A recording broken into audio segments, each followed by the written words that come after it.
Sylvie KBA News. Passage obligé. Ne vous trompez pas d'adresse, il n'y a qu'un seul site. Sylvie KBA News.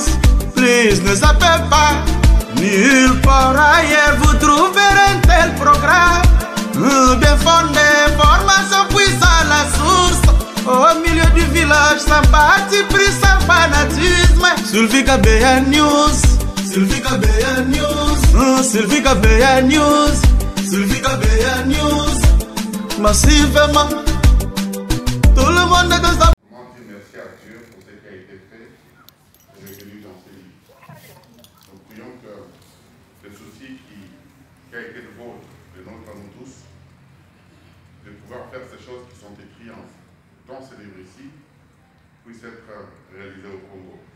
Et nous prions Dieu que les autorités du Congo, tous confondus dans leur spécificité, puissent être touchés afin que ceci se réalise. Nous les souhaitons, nous les prions, nous les déclarons au nom de Jésus-Christ. Amen. Maintenant, oui. Je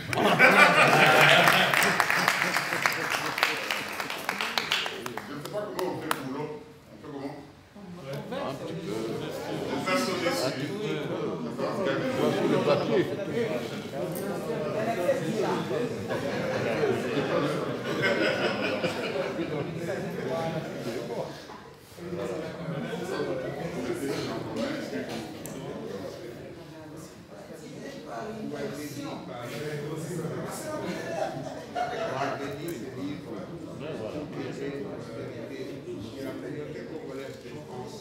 Soit aussi prospère que les autres communautés que nous avons pu avoir des exemples, tels que la communauté marocaine, telle que l'expérience et la délégation au Maroc. Et nous souhaitons que également le Congo puisse contribuer positivement à cette expérience. Amen.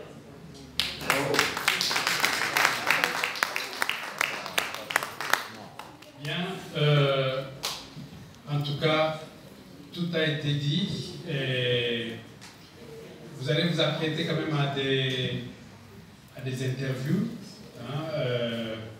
avec notre partenaire Biwan, donc Biwan qui nous accompagne dans notre démarche.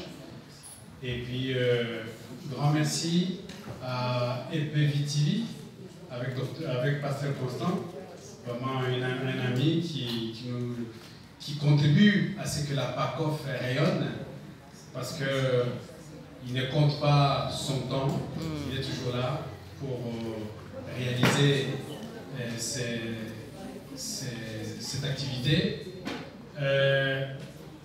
Nous allons le revoir la semaine prochaine, dans cette semaine qui commence après-demain, le jeudi, soir à 17 h, pour la première leçon inaugurale de l'école de la patrie congolaise de la PACOF. Donc, et puis, pardon, avec le sénateur.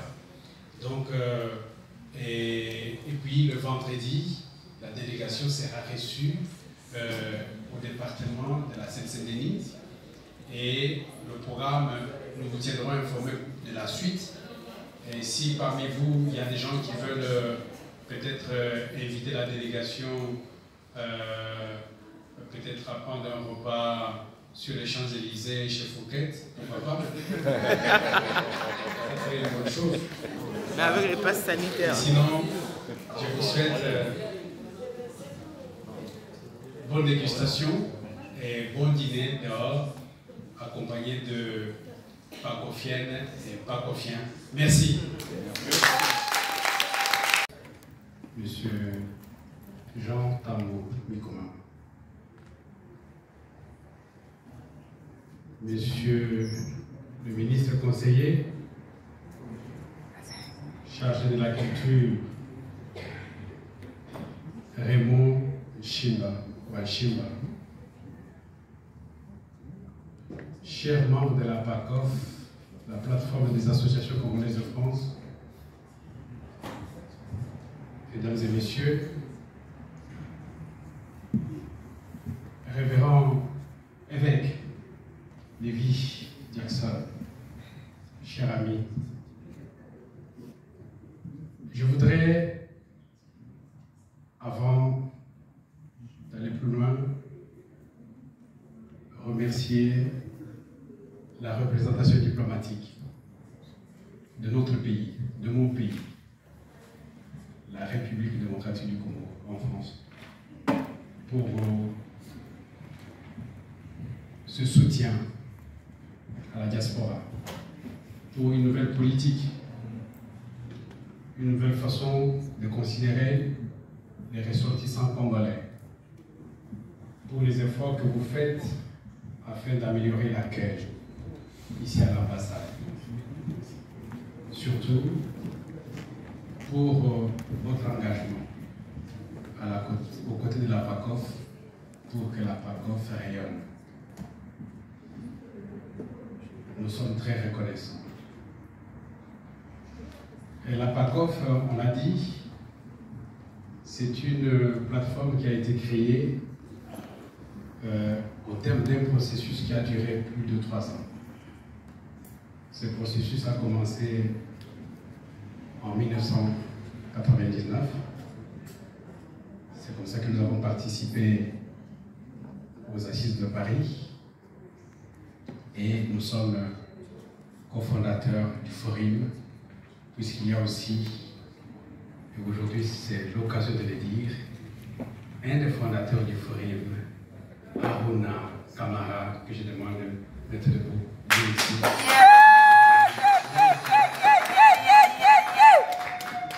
Enlève ton masque.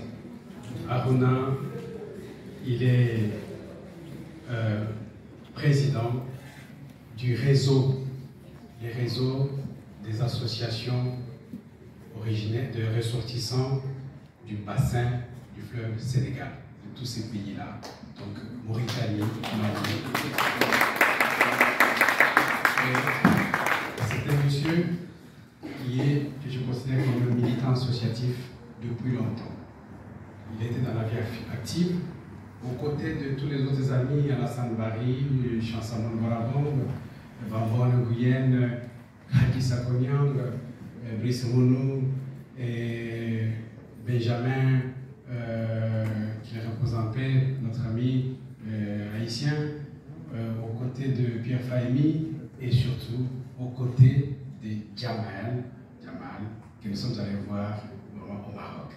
Donc il est là, il nous a fait vraiment plaisir d'être là. Il était là, il a dit je viens être aux côtés des Congolais. Et je voudrais aussi vous dire, il y a dans cette salle, et nous avons respecté la parité, mais il y a dans cette salle une femme qui m'a beaucoup impressionné.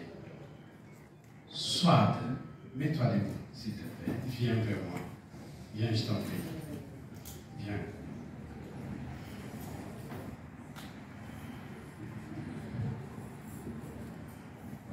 Ce bout de femme, c'est une grande dame.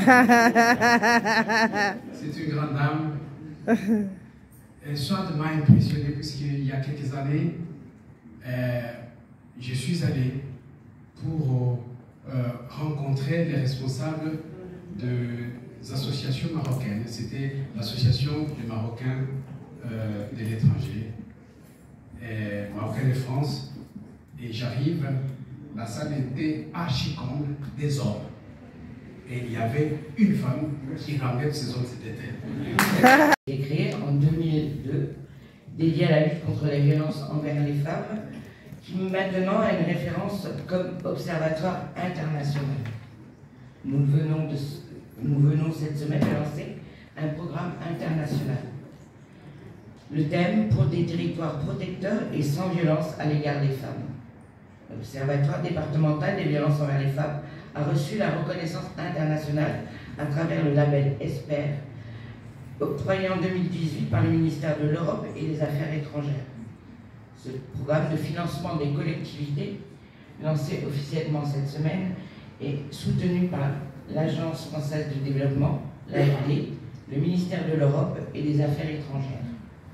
Cette ouverture vers le monde va permettre à notre collectivité de mener un programme d'action soutenu pendant 4 ans, afin de créer un réseau mondial des collectivités engagées, mais aussi de bénéficier d'une véritable vitrine permettant un plaidoyer international face aux violences envers les femmes. Il est piloté par l'Observatoire de notre département, avec l'aide de Viamonde, que la personne qui était avant venait de ce service, Aimé, la direction internationale européenne du département, portée par mon collègue Abdel. On a vu que dans cette université, il y a à peu près 6000 étudiants. Et nous avons cherché à savoir s'il y avait des Congolais aussi. Effectivement, comme on dit souvent les Congolais, et donc il y avait des Congolais qui étaient là, des jeunes Congolais, 9 jeunes Congolais qui ont eu leur diplôme de 2019 à 2020, qui ont vraiment excellé, et nous étions très très fiers parce que cette université prône un peu l'international dans le cadre des échanges internationaux comme Erasmus. Cette université amène vraiment les gens dans l'excellence. Et cette université, en fait, dans cette université, il y a aussi cet enjeu politico-économique. Ils forment des cadres de manière à ce que ce soit des cadres de futur, des cadres de demain. Et la plupart de ceux qui sortent de ces murs trouvent un travail, sont embauchés dans des sociétés sur place et qui, à la limite aussi, des fois, partent ailleurs, mais avec un bagage excellent. Dans cette université, de ce qu'on a vu aussi, il y a des chercheurs. Ils ont quatre chaires. La chaire, c'est-à-dire les compétences sur quoi ils forment les gens. Ils forment sur la science politique, ils forment sur le business, ils forment sur l'architecture, ils forment sur les sciences. Je ne sais pas comment on fait pour l'autre. On fait comment? On va, c'est juste.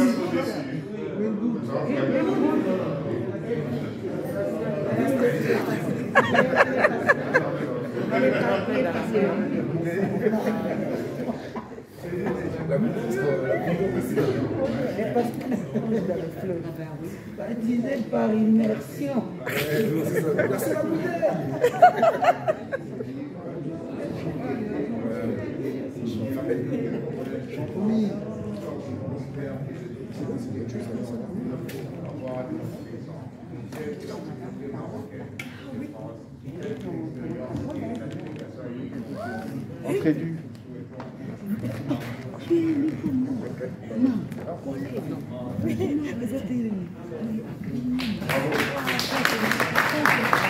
Juillet 2011.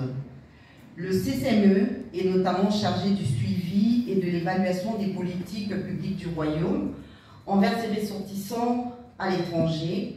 Il mène aussi dans ce cadre une politique de suivi et de partenariat avec les institutions internationales dans la réflexion et l'action dans le domaine de l'immigration.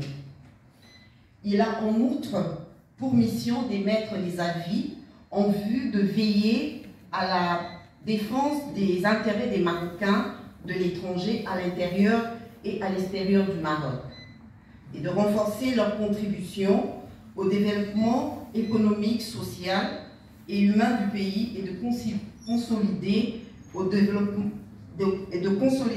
les rapports d'amitié et de coopération entre le Maroc et les pays de résidence. Parmi les objectifs du Conseil, nous pouvons voir qu'il travaille pour amplifier l'action culturelle au sein de l'immigration, de mener une réflexion sereine sur l'islam, sur l'Europe, de contribuer au développement de la recherche scientifique. Parité complètement égale, et j'aimerais le souligner en faveur de l'égalité homme-femme. J'aimerais aussi souligner un autre point qui est le suivant. C'est l'accueil, la qualité des échanges et aussi les débats qui sont suivis entre les CCME, on vous l'a expliqué, c'est le Conseil de la communauté des Marocains à l'étranger qui nous avait invités. Donc il y a eu une qualité énorme, importante.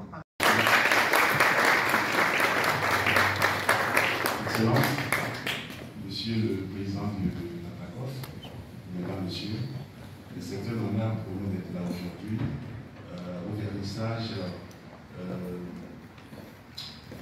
qui, je dirais, montre en quoi est-ce que le fait que nous soyons ensemble nous permet d'avancer et de faire en sorte que les projets qui nous intéressent puissent trouver leur aboutissement.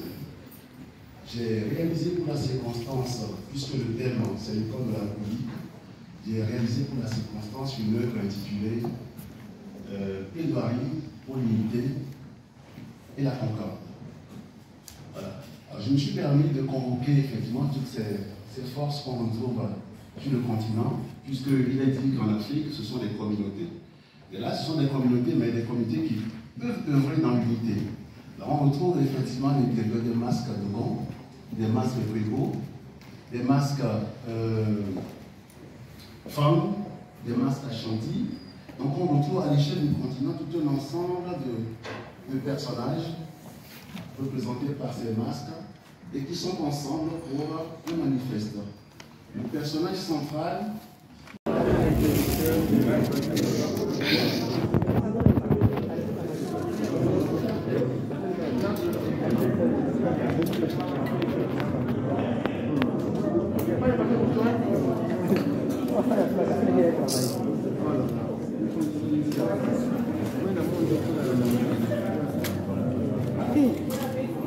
Isso. Eu vi que na bolsa não.